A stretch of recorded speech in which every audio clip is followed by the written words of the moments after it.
Shalom. First and foremost, I want to give all glory and honor to Yahweh, Bahashem, Yahweh Shai, Bahashem Rakah Kodash, double orders to our apostles, and elders of great Mastone and Ruel. Salutation to the hopeful elect that are scattered in the four corners of the earth, and all praises, glory, and honor to Yahweh, Bahashem, Yahweh Shai, Bahashem Rakah Kodash. Yeah, man, without further ado, man, I want to go into a little article, all right, that I came across.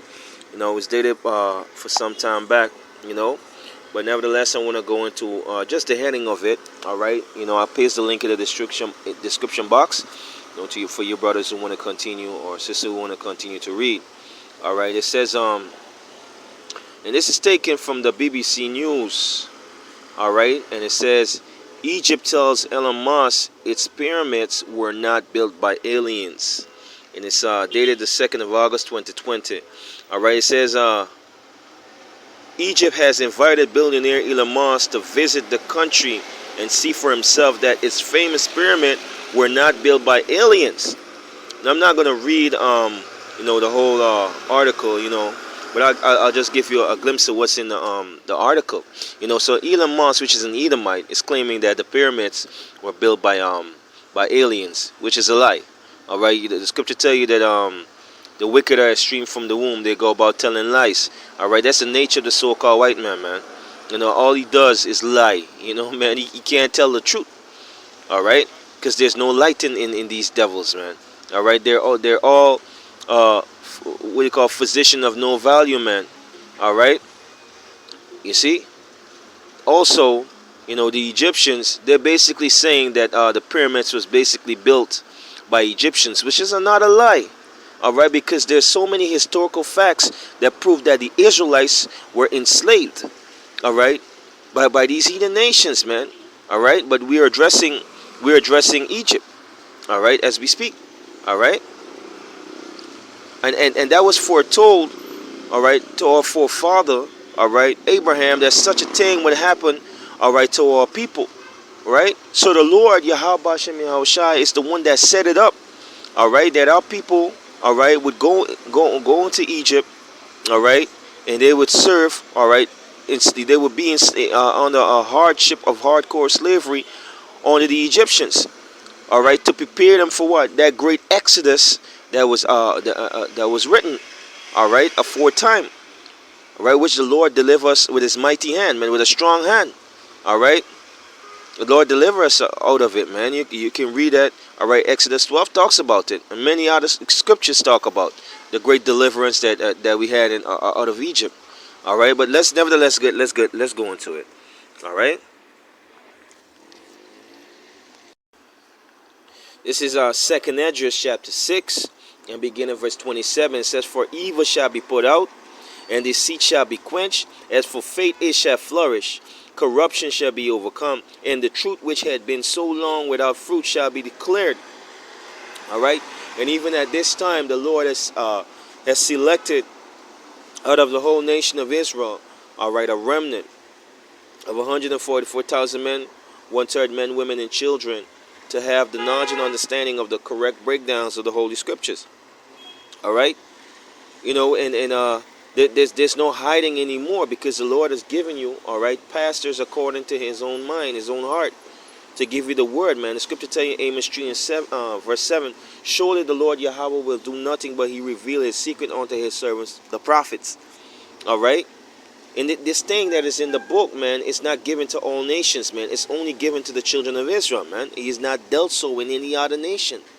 All right. So let's get in. Let's break down the wickedness of these heathen nations, man. Now I'm gonna go straight to the point, right? This is Genesis 15 in verse 12. "And when the sun was going down, a deep sleep fell upon Abram, and lo, a horror of a great darkness fell upon him." All right, now the scripture tells you in Job. Let me get that quickly and bounce back. This is the book of Job, chapter 33 and verse 14. "For the power, Yahweh Bashem Yahushai, speak once, yea twice, yet man perceive it not. In a dream." So Abraham was in a dream, man. He was having a vision. "In a vision of the night, when deep sleep fall upon men, in the slumbering upon the bed, Then he opened up the ears of men and sealed their instruction. So the Lord was sealing that instruction, all right, in the mind, all right, or of Abraham, all right, showing him the thing that must come to pass, man. All right, going back to Genesis 15, all right, it says, verse 12, and when the sun was going down, a deep sleep fell upon Abram, Salakia, and lo, and horror of a great darkness fell upon him.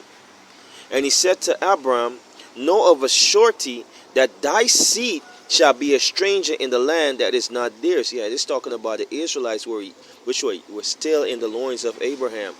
Right? This was a future prophecy at that point in time where Abraham, all right, Abram had this vision, all right, and shall serve them, yeah, and Slakia. Verse 30, and he said unto Abram, know of a surety that thy seed shall be a stranger in the land that is not theirs, and shall serve them, and they shall afflict them 400 years. Now this 400 years is not talking about the present time we're in, as some Israelite camps will preach, which is a false doctrine. But it's talking about the first Exodus, the first time that we were in Egypt. All right, Mizraim. All right. Continuing on, it says, and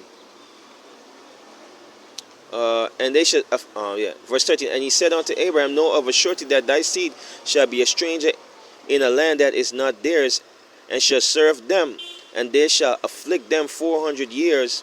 Verse 14, all right, and also that nation whom they shall serve will I judge, and afterward shall they come out with great substance. All right, and we talk about, the scripture talks about the plagues that hit Egypt.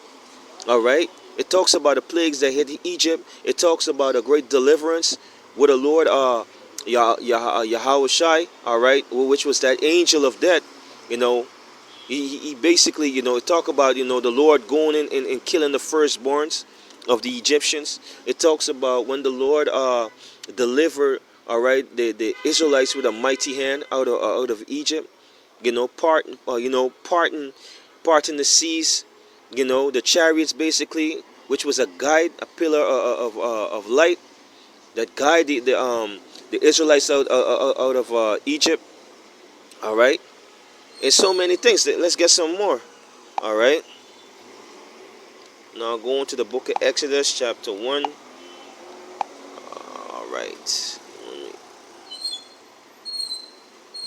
Right.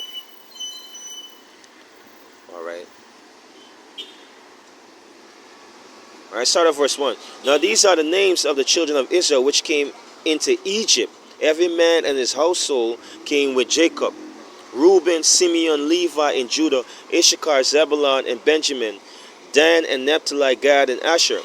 Verse 5, and all the souls that came out of the loins of Jacob were 70 souls, for Joseph was in Egypt already. Now when you read the scripture, it talks about Joseph, all right, who was basically imprisoned also, or he was given into the hands of the Lord set it up where he was given into the hands of the Egyptians, and by the counsel of Yahweh Hashem Yahushai, he saved the Egyptians, all right, from a great famine. But basically it was set up, all right, that the Lord set up the famine so that the Israelites can go down to Egypt, all right, to fulfill this prophecy. All right, it says, verse 6, and Joseph died, and all his brethren, and all the generations, and all that generation. Verse 7, and the children of Israel were fruitful and increased abundantly, and multiplied and waxed exceedingly mighty, and the land was filled with them. Verse 8, now there rose up a new king over Egypt, which knew not Joseph. All right. Verse 9, and he said unto his people, behold, the people of the children of Israel are more and mightier than we. Verse 10, and come on, let us deal wisely with them, lest they multiply, and it come to pass that when they fall out anywhere, they join also unto our enemies, and fight against us, and so get them up out of the land.